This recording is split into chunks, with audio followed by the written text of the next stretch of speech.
Hey guys, welcome back to another episode of Lion in the Room, your favorite podcast, episode 14. I'm your host Leo, and I'm back with my boy Kay. How you doing, man? Hi guys, welcome back. Another episode. Gotta love your energy, man. What's Yeah, up? bro. So work, Holiday life, season. holiday season. I hope you guys are taking this time to let the people that you care about the most know that they're special to you. It's Christmas. Celebrate it. I mean, not everybody will be able to celebrate it with people, but just be grateful. The year's over. Think about what you've done and your plans for next year.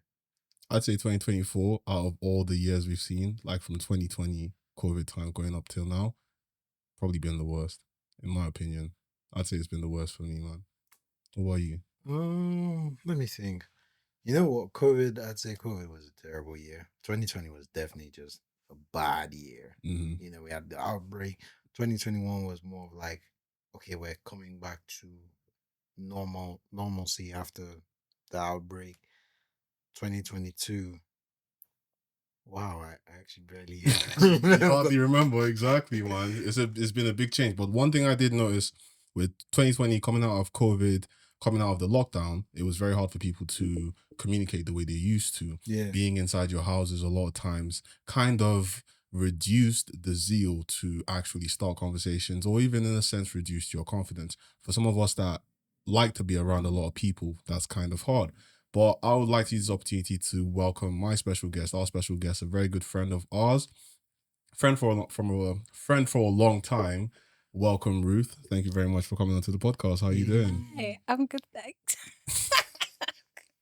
I'm good. Yeah, Yeah. yeah, you're really good. That's cool. That's cool. Um, I want us I want us to have an opportunity to get to know you.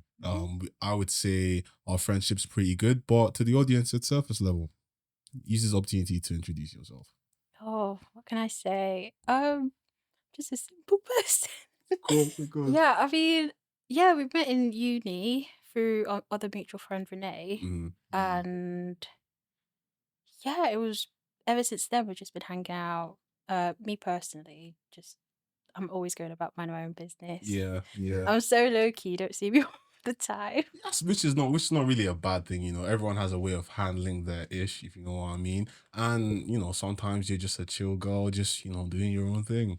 Yeah, pretty much that's what I do, just do my own thing, just Hmm. cracking on with life. Okay, cool. Well, let's break the ice a little.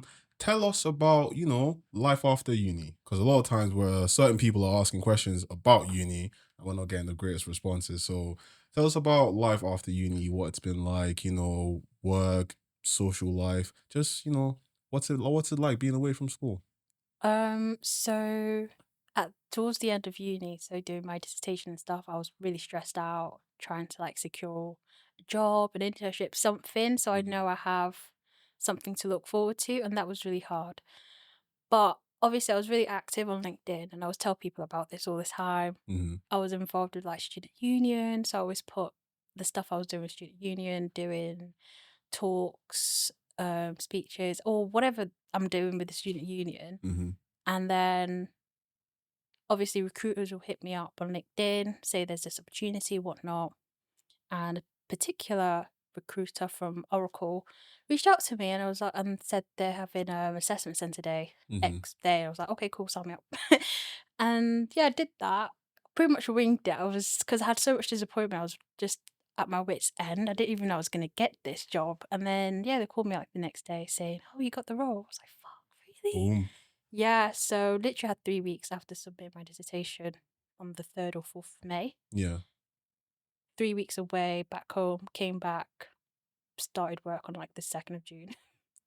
And that's it. I was an employee from then on, just working in sales and just learning new things about, I don't know, well, then with Oracle NetSuite, it was like ERP, Yeah. financial solution. So I've never done sales before. I didn't even think I'd be doing sales. Mhm.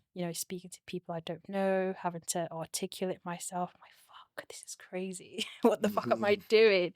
Writing emails, trying to like hit a quota. there was a lot going on at the beginning, but then over time, I kind of got used to it, Yeah, found found your way around it. my own pace. So, like, this works for me now, adapted it. And then I started to see success. Obviously, the first 6 months or few months, oh, I was shit at it. Like, everyone was doing well. So, oh my God, maybe this is not for me. I started to feel a bit insecure, but I think it's just good to just kind of like focus on what you're good at. 100%. What would you say you're good at in your job now? So, I've moved since, Mm. I've left Oh, Oracle okay, since. okay.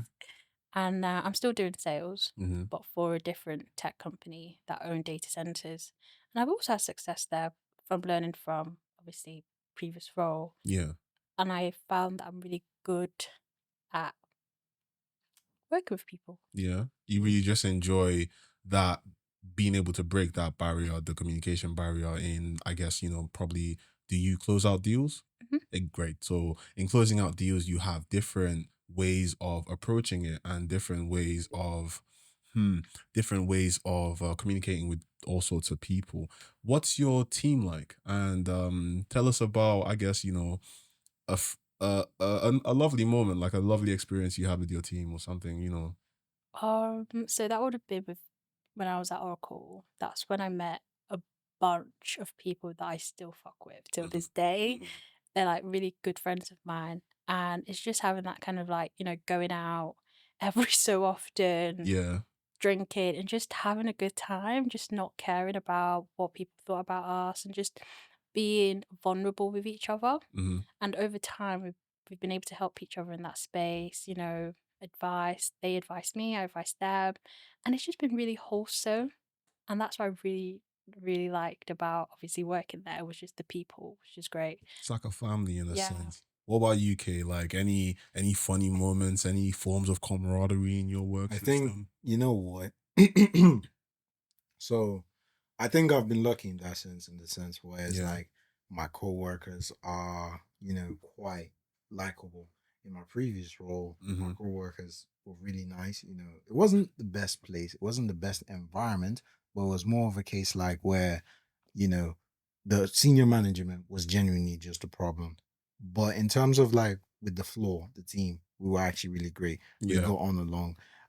We used to go out, we'll probably go out on a Friday, just have a chat, why not? And then even after I'd left, actually, I still hang out with them till this day. Mm-hmm. In fact, the funniest thing is when I was doing sorting things out for my new job, like they knew what was going on, like they Did you knew tell that. them or like they're kind of already No, they're already I told aware? them. I Yeah. told them like, look, guys, I'm moving on and whatnot. And they were happy for me. It just helped me out.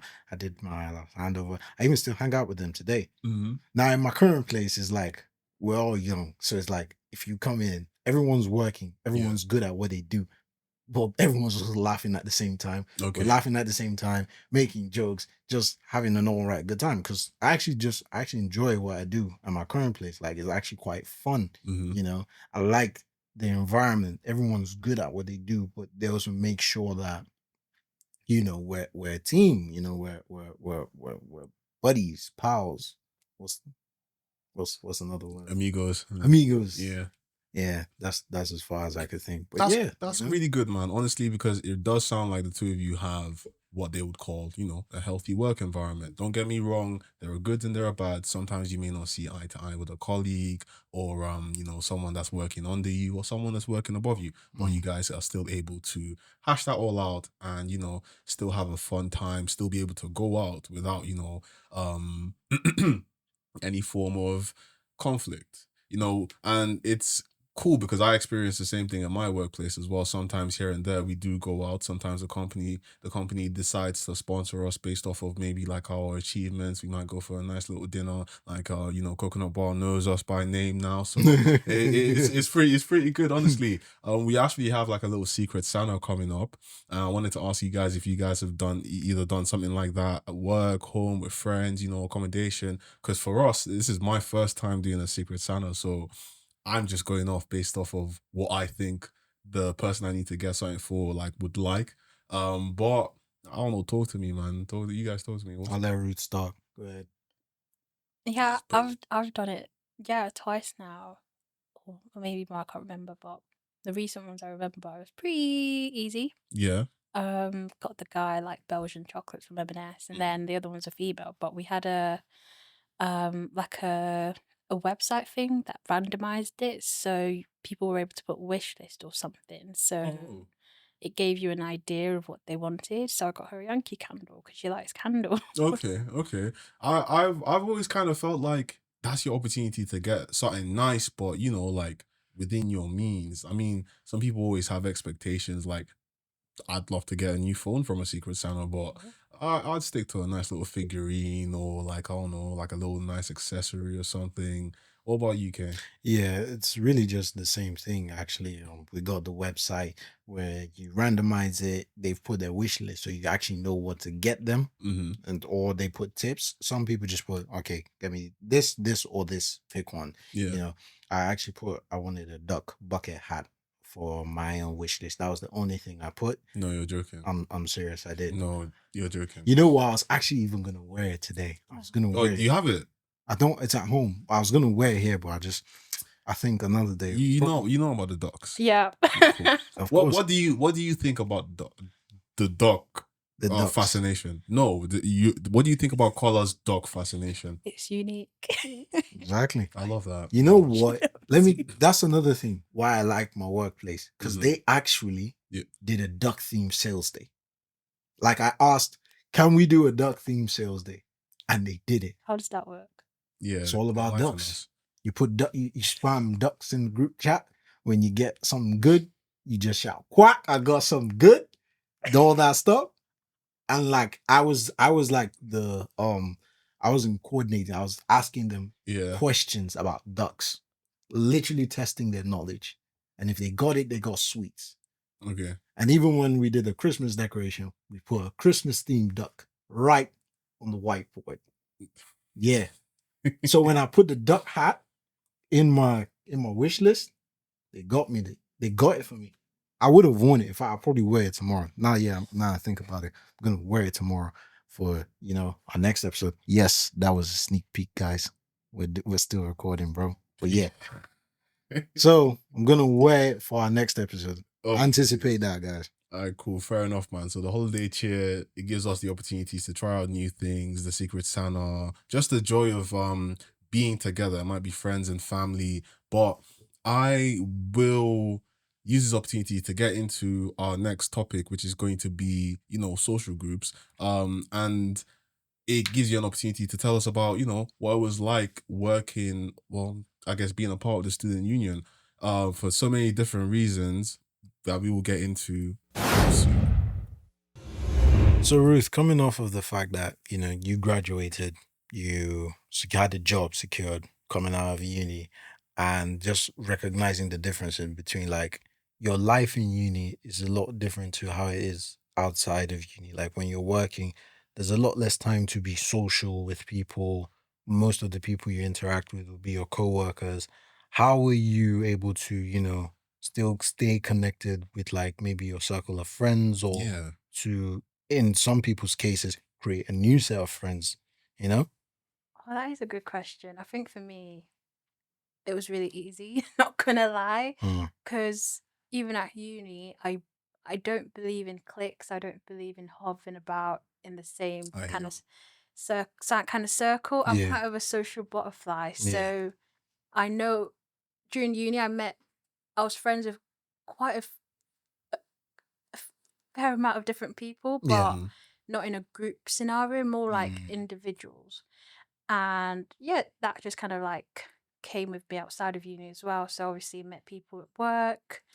I met people somehow outside of work, maybe mutual friends. So I moved into a new flat with a flatmate that I met on shared house. She was Ghanaian. We're similar age, like we're the same age, pretty much, same year. She introduced me to her friends. I introduced her to my friend. Now we've got like this great bond. And it's just, yeah, it's fantastic. And obviously, with my uni friends outside of work, we always have our group chats and find time to see each other. I'll go to London, Mm-hmm. they'll come to me. And sometimes it can be hard because we're all doing our own little things like working, XYZ, family stuff, this stuff, whatever. But we still have time to see each other. I think it's just that mutual respect. Like, if you support your friend, if you know that this person, you want to be friends with them long term, you'll make Yeah. the effort to Priority. see them. Priority. We talked about Exactly. We this. talked about this on And on the episode. it's always lovely, to find some form of like-mindedness, because at the end of the day, people just want to be or feel appreciated.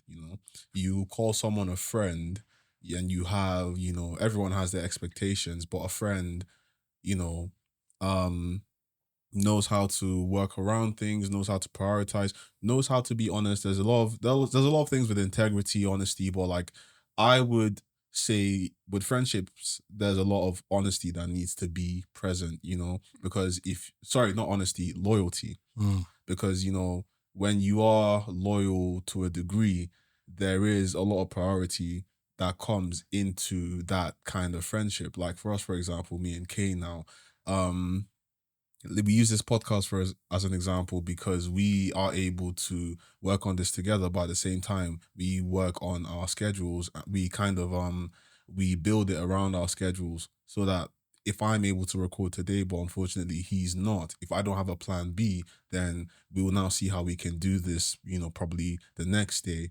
What I'm saying is that friends make time, you know what I mean? And then going into cliques, it's cool having a click, but then you kind of realize that it's either all the people there are the same or they're all just trying to be the same or to find something they can all rock with. Yeah. And like here, like people call that being bait, like when you know so many people, they're like, oh, you're kind of bait. But for me, I prefer knowing one person because I have this thing that's unique in our friendship. That's how you meet different people. That's how we became friends with you and friends with the people we're friends with now. You know what I mean? And I'm really interested in the fact that you had a role to play in student union when we were around. It was always different. It was always a different perspective because then you wouldn't really know what's going on unless you're a part of the group. So tell us, what was it like being in the student union? The good and the bad, like what was? I really enjoyed it. To be fair, I can't really remember so much because so much has happened since. But all I can remember was my motivation and why I wanted to be part of it.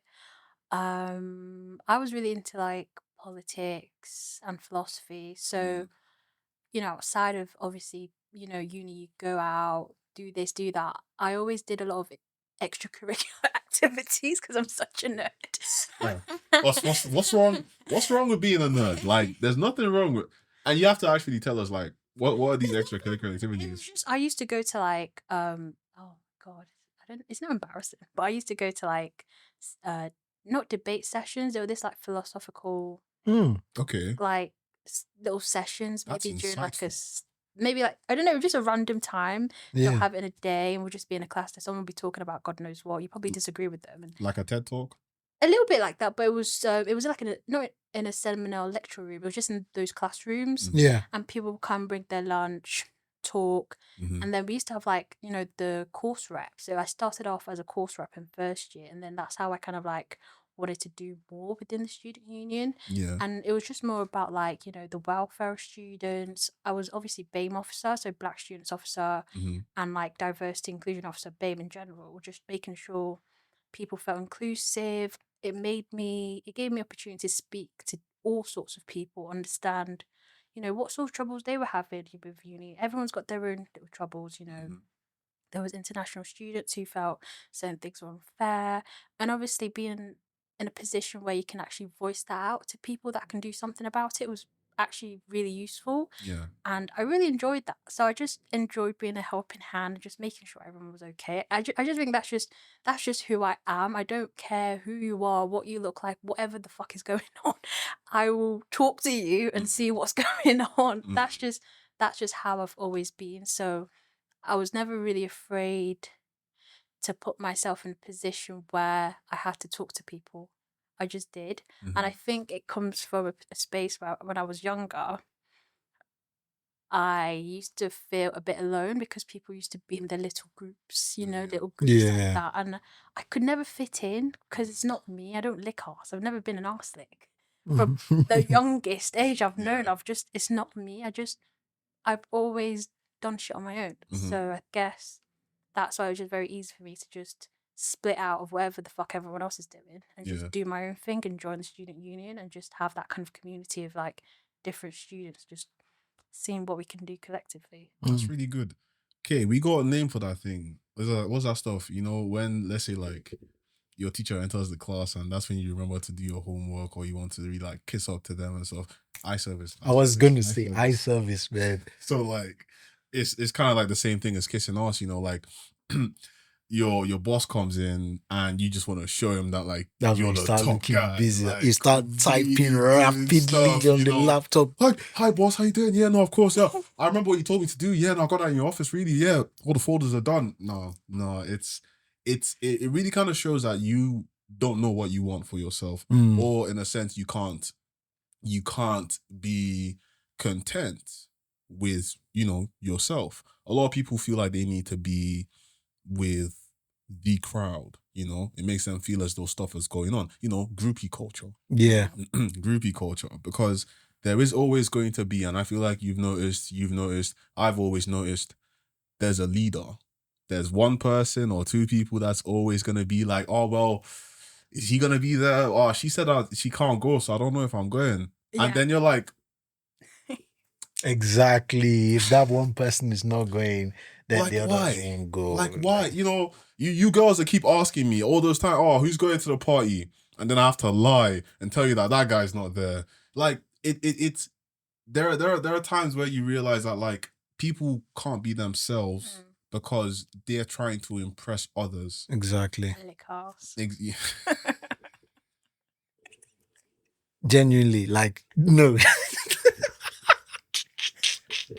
You know what?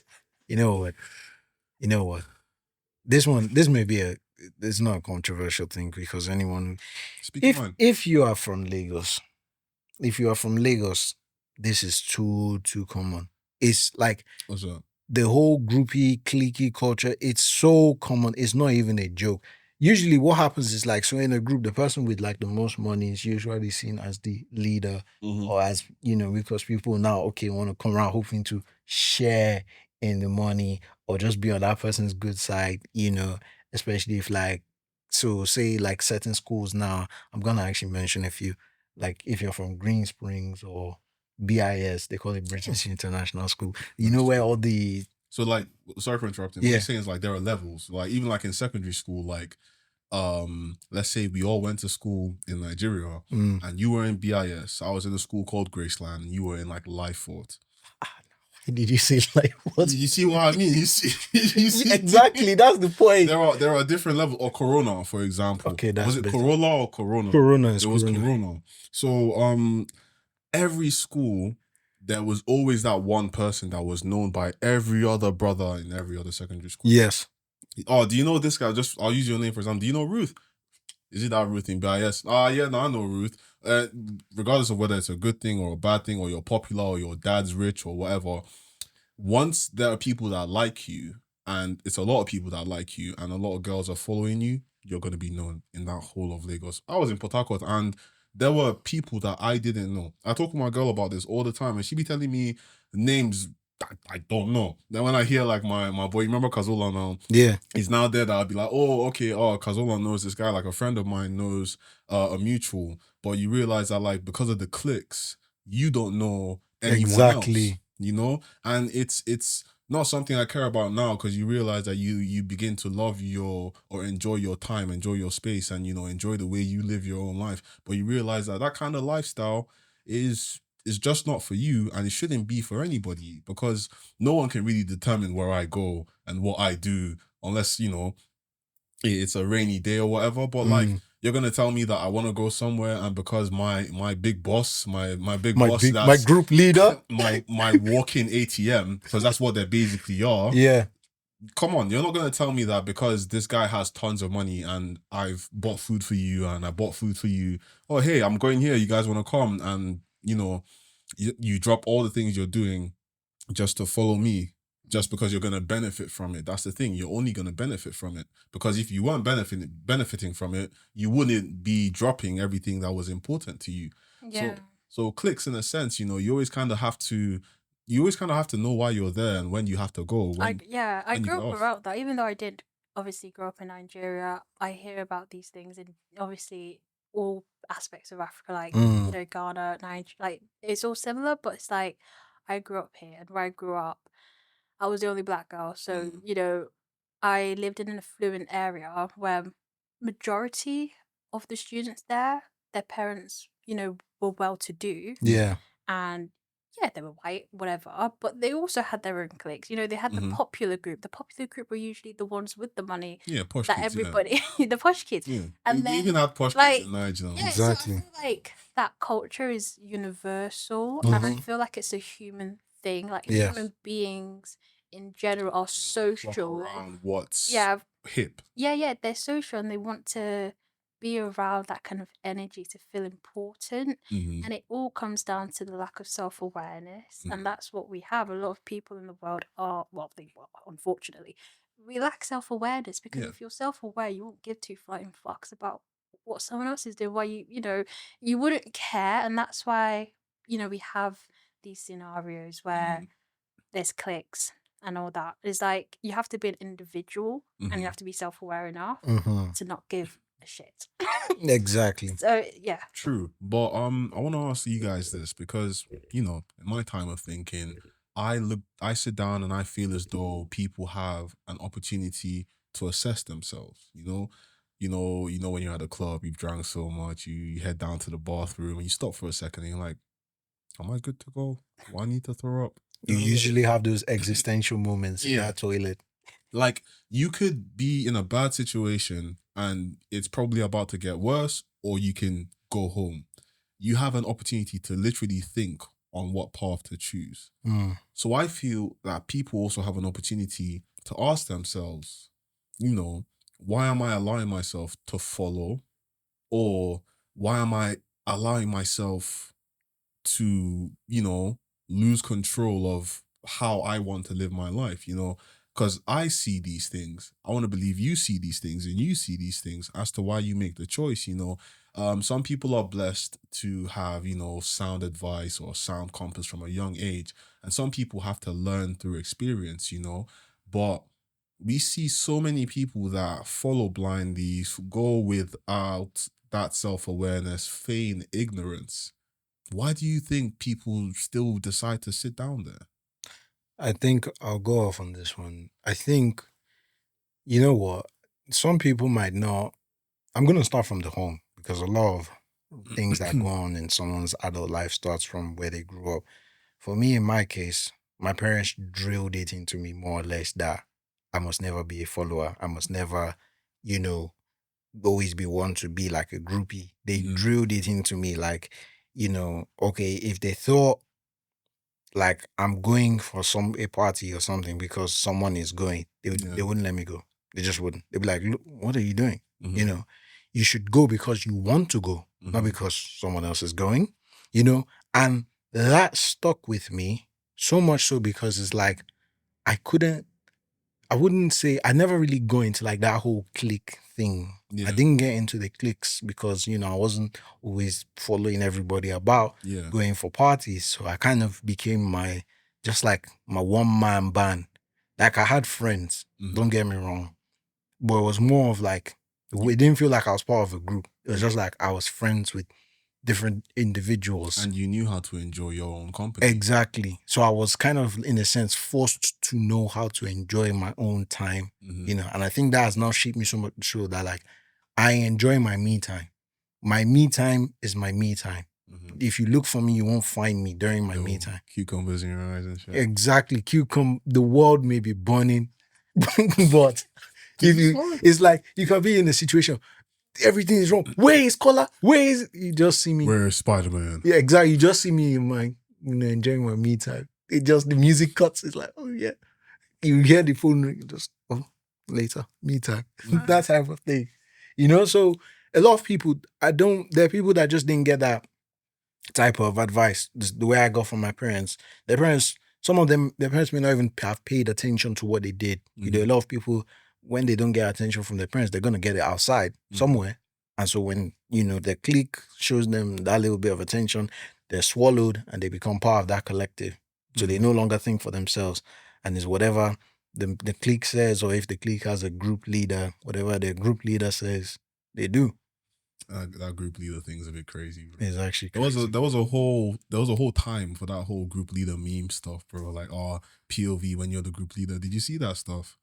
It was all over. So basically, like, it was a lot in the US. I feel like all these memes, they just come Yeah. out of the US. You know, like the whole group leader thing was basically like your alpha wolf, like your the leader of the pack thing. You don't eat until the leader eats. You don't You won't chase a girl unless the leader gives you approval. yeah, like you see a baddie, like that's the leader's baddie until he says, "Yeah, gang, I know you can do it." Like, and you're just there, like, ain't no way this is me. like, what? For a lot of people, that's for a lot of guys, that's kind of like that's kind of like what they have going on. Yeah. A lot of people are comfortable being the tail, and don't get me wrong, you do need to follow people, but you follow the right people you can learn from, people that after a while you do grow and you stop following them, you learn from someone, and then you then begin to teach, Yeah. because there's no way you have all your experiences and you don't pass that on to anybody. It's a waste in my honest opinion. So like, a lot of people still need to be able to find a path for themselves, enjoy your space with yourself, and then enjoy your time with people when you want to be there. You're never really forced into anything. Nothing forces you, unless you crack under pressure, no one's really pulling you somewhere unless, I guess you can't move yourself. Yeah. And like, I guess let me break this down. My last question for you, based off of the student union. What was one of the struggles you had? Because I can imagine, although you enjoyed listening to people and talking to people, it must have been hectic having a lot of opinions or perspectives, or even just complaints on your mind. Did you ever feel like it weighed down on you? No, not really. Okay, cool. That's fine then. No, because obviously there was so many different people doing different things. It's not like people just come to me to complain about stuff. Is when they actually have the chance. So I did have people message me and stuff, and I'm like, oh, interesting. But then again, I am also a student. I've got my own priorities as well. So having to juggle that, I think that was the difficult thing. Was I attended meetings. I also had to attend my lectures, my seminars. I had to do my essays. I had to do this. I also had meetings on the side, so I was juggling a lot, and that was probably the hardest thing. But it's made me who I am today. To be honest, I'm really good at kind of like prioritizing what's best and like completing tasks that needs to be completed at the right time. And obviously in third year, I let them know that I can't continue any further because I've got other priorities. But I will still chip in and chime in every so often, and I always keep my ears out. Like I could be somewhere and people think I'm probably aloof. I am usually aloof, but don't get me wrong. I know everything that's going on. Yeah. I'm the type of person that will probably be like, ooh, but I Yeah, you're found out listening. all the tea. You're talking to the walls, like, give me all that Yeah, information. literally, I found out all the tea. So it's like, no matter where I go, I always like pick up on stuff. So it's usually I'm able to kind of feed it back if I'm in a meeting again, or I see someone like, have you thought about doing this? Like, like imagine, having a conversation with the director of the student union who actually has that decision making process and influence in what they can do. It was I think I enjoyed doing that, like having that kind of like experience um into that world. That's good. Yeah.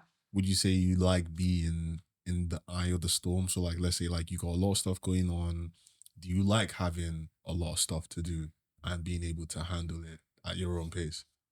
Yeah, because naturally in my own private world, my life, family, I head my family, so I'm always having to do that anyway. So I always known career wise, it would make sense to just be in that kind of field of like having so many things to do and Mhm. manage as a leader, because I do that naturally, unfortunately. Yeah, sorry, I didn't hear what you said. Did you say you had your family or you? Yeah, like in terms of I'm pretty much in charge of everyone in my family, like being Mm, the eldest, and whenever there's an issue, I'm the first person they call. I'm mhm. having to sort XYZ out. So that's always been innate to Yeah. me. So I always found it easy to do stuff like that on a practical level, if that's being in a student union, if that's, being at work and having multiple clients that I need to close a deal on. Mhm. I found that easy. So I think that's why in my role now, even outside of student union, I do so well because because I have it so hard already naturally. So Yeah, but you're a born yeah. fighter. You got it. That's cool. What about you, Kay? How do you handle your struggles, or do you prefer? Do you feel like you work better under stress, or you're the kind of person that's like, get up here, man. Let me work. You know what? I was told this at work. Apparently, I'm really cool under pressure. Really? Like I've learned to just not to take life as it is, in the Mm, sense that, like, obviously, if something happens, it's happened. There's not really much you can do. You can't go back in time and change it. So you yeah. just have to work with what you've got. I've learned to just play the cards that I'm given, do the best that I can with the cards that I've given, and just leave the rest to God. That's just me, as like coming from a Christian standpoint. It's like Hmm. I will do my part.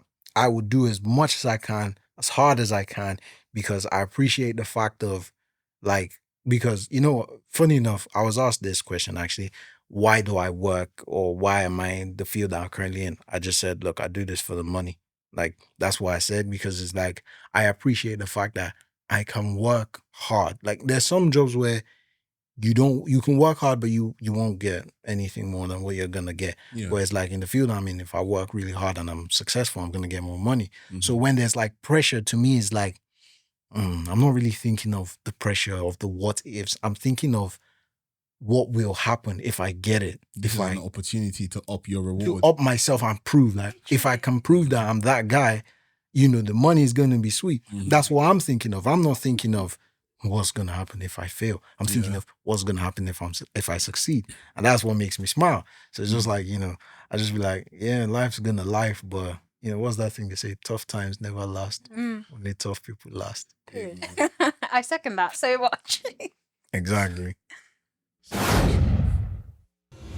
Now we're at the last section of episode 14. And Ruth, I wanted to ask you a question before my question. Value. I I hold value very dear to me. I want to believe that as a person in this world, we all hold a certain level of value. If anything, we may all have similar values, Mm. as we're all human beings. We all bleed red in a sense. I just want to hear from you what you think about it, what you think about value, and how you value yourself as a person as well. Okay. No, I also really believe in value. Hmm. Um, Personally for me, my value stems from how I see myself and how I'd appreciate others to treat me, and that's how I treat other people. Hmm. So in terms of being honest, it starts from yourself. Am I honest with myself? I'm very honest with myself, actually, even brutally honest. Hmm. And I think that's important for me to grow as a person because I deal with my bullshit so that no one else has to, That makes sense. you know? And when I interact with other people, I'm also honest with them, but to a degree, I won't be brutally honest from someone Hmm. because you need to also be emotionally aware Yeah. of what they can take. But I feel like in my friendship groups, my friends appreciate that I'm the kind of person who will tell them when, come on, you need to fix up. Hmm. I'm not going to see my friends lose themselves or embarrass themselves because of eye service, I'm not going to do that. But it all starts from how I treat myself. So being honest. Um, yeah, honesty is literally the main value. I feel like out of honesty, everything else comes out Hmm. essentially because when you know what's really going on, you can then work on that. Whether it's emotions, whether it's like I know sometimes I can be a bit rude. And I'm like, do you know what? Actually, that was not called for, and it might just be a thought I had. And I'll literally tell myself not to think like that. Mhm. And it just starts from actually having that self-awareness and being honest with myself. So that's how I kind of value myself, and just being honest with who I am Yeah. and being honest with other people. Okay.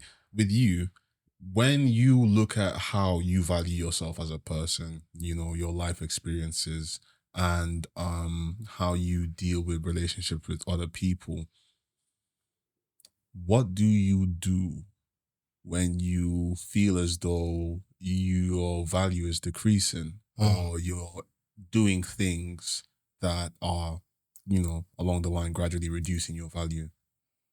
I always have to remind myself that I am simply the best person in the world. You're that nigga. I'm that guy, there is no one else like me. Because really and truly is, obviously growing up, like I was an interesting child. That's really the way I could describe it. I'll start bouncing off the walls. I know. Yes, bouncing off the walls. I once fell off I don't even know how to describe it to you, but I once fell down the stairs and landed on my forehead, just like that, just from my antics. There you have it. Exactly. So it's like growing up, I was not. I don't mean to sound cliche, but I wasn't like other kids. Mhm. Like I was a bit. I won't say wonky, but a lot of my behaviors and how to interact with people are learned. Yeah. Not like it came to me naturally. I have I feel to. like that's the same for everybody though. They're learned, but it's different. The difference is I have to always remind myself to tone down and rehearse things I'm going to say, because if I say things off impulse, I could say something so out of pocket. Okay. You know what I'm talking about. Oh. So I have to really make an effort to, okay, I may say something so crazy, they might not get what I'm trying to communicate, but it's like I have to, okay, bring it down, explain. So this used to make me feel a bit of type of way about myself as a kid. I always used to feel maybe like I'm just odd one out. Mm-hmm. But as I grew older, maybe testosterone came in. I don't know what happened, but I started saying, instead of saying feeling somehow, just remind yourself, I'm just simply better than them. It's very. I like it though. You have to have that energy. Yeah. You have to have that energy. It's very obviously it's very big headed of me. I like to believe I'm self-aware. So I try. It is big headed of me, but it's the best way for me to always remind myself of my value. Yeah. So that's just how I do it. I'm not trying to actually say I'm better than someone, but it's like I'm just simply that guy. That's just what it is. Mhm. That's how I remind myself of my value, because with my upbringing as well, my parents always reminded me, don't be a follower. Do your own thing, I always believe that, now this is for the audience. I always believe that, okay, not everybody's going to be a born leader, being able to gather the masses and make them go into war or go and do something. But at the same time, you must always be able to just be very comfortable with standing on your own. Mhm. You can have someone that's a leader. You can also have someone who's a one-man army. They're both of value to me in my eyes. They're both of equal value. One leads a group. One is to him, he's almost the equivalent of a group, but he's on his own. Yeah. That type of thing. I've always tried to lean more to that side, the just, being good on my own. Mm-hmm. Because of my quote unquote weirdness, I wasn't always good at inspiring people. Yeah. But if I could stand on my own, then, sometimes naturally people would, just oh, I like that guy. They gravitate to. Exactly.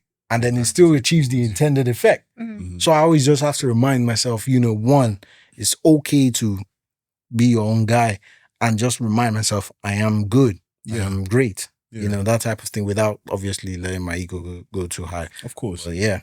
I completely agree with the two of you. I'll start with you, you first, Ruth, because honesty with yourself is the best policy. I'm sorry, that's all that came to my mind.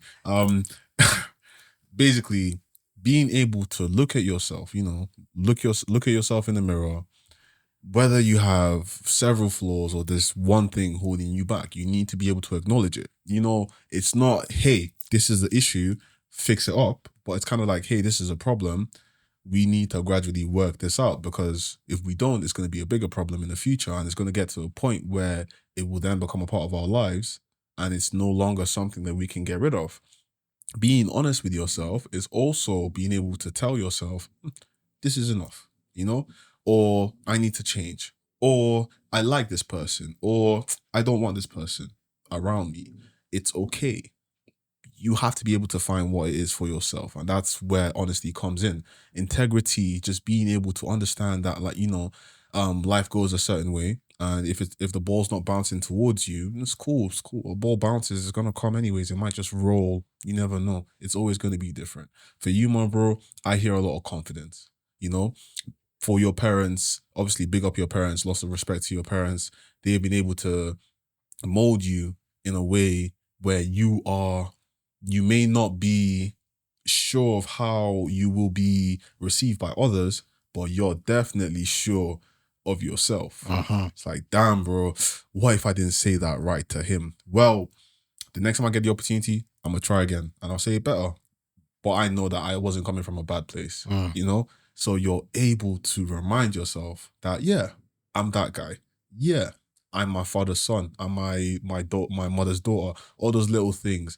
Being able to take control of your life, or take control of where that car is taking you, and you should be able to see how valuable you are. Each person on this earth is valuable until you begin to reduce your value yourself. I've always felt that there is an opportunity to improve. And sometimes you may feel like you're not improving, but don't go and do anything that will cause you to lose that value, to devaluate, to lose your luster. It's like you're cleaning a vase or whatever, and that little stain's not coming out. You go use some chemicals and all that's rubbing on, it breaks. Just take your time, realize that everything is gonna work out, and you will in turn come out better, come out looking nicer, come out feeling stronger, that kind of thing.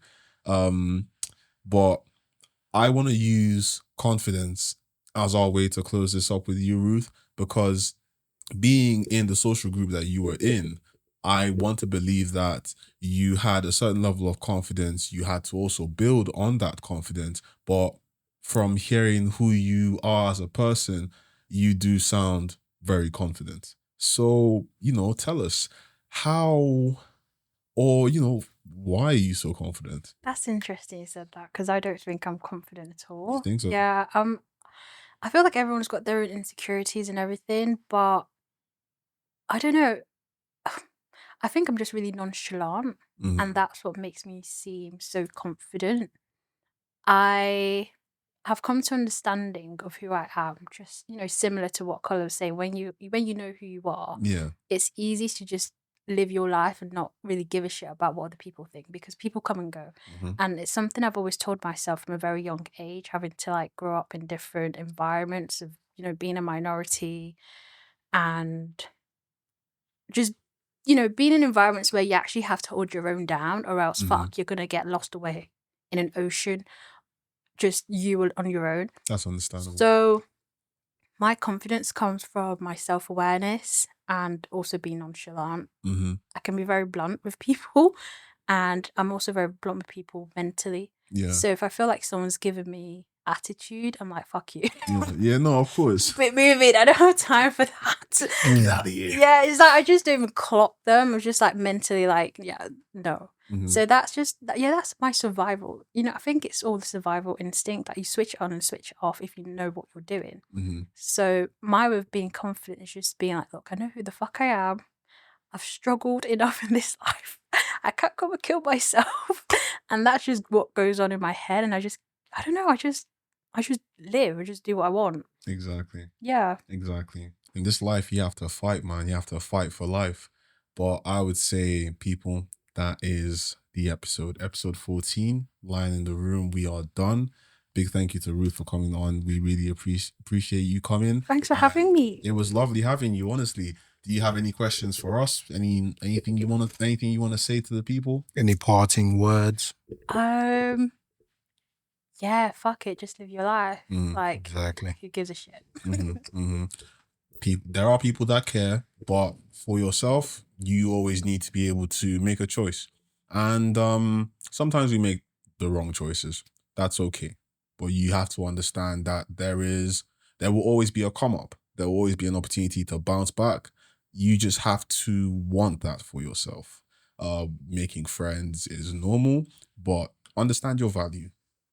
You got a mom like everyone else. You got a dad. You came from somewhere. Understand that you are important. So hold yourself with such importance, you know? Be dear to yourself, but at the same time, be respectful to yourself. Raise your value by knowing that there's so much more.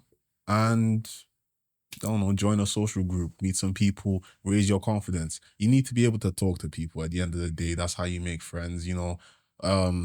If not, you just end up following whoever you think is cool. And that's cool if you want to do it, but that's definitely not the best route. But hey, people, thank you very much for listening. God bless you. We love you. This has been Lion in the Room. Don't forget to like and subscribe. Streaming sites, Spotify and Amazon Music. Thank you so much for all your support. We've gradually reached the end of the year, and we really just feel like it's been a lovely time. We're gonna keep going. Look forward to the next episode. We need to pick a schedule for how these things are going to be coming out, but hey, I feel like you guys are still enjoying it, so we'll keep doing it. Lion in the Room, we are out. Peace.